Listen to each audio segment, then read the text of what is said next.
You and your partner are mirroring each other. When I learned about attachment styles, I realized that there was things in my ex that I didn't like about him that I also exhibited within myself, and vice versa. We simply just handle and cope with our trauma in different ways. So I don't want things to get confused that the anxious attachment is the victim and the avoidant attachment is the perpetrator. Both parties in the relationship are insecurely attached because both people have unhealed trauma in the relationship.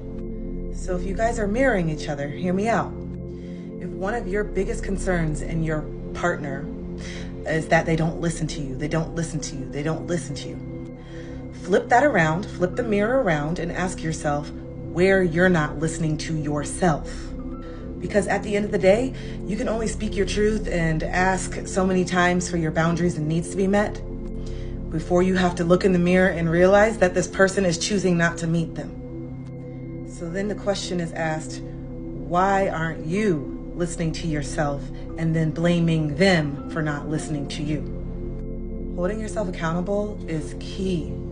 Being able to say, this is what I need, this is what I want, and I don't feel bad about that. And if you can't meet these needs and wants and you're not even attempting to, then I love myself enough to walk away. But this is where the toxic cycle, perpetuates itself in these anxious avoidant traps. Because 9 times out of 10, both parties have abandonment wounds and also worthiness wounds. Somewhere down the line, you internalize that love is scarce, it's unpredictable, it's inconsistent, and that it hurts.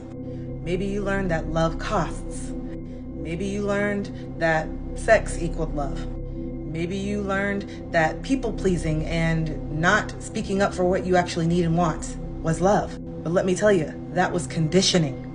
And you're doing the same thing back and forth in your relationship, especially if you're anxious with an avoidant partner.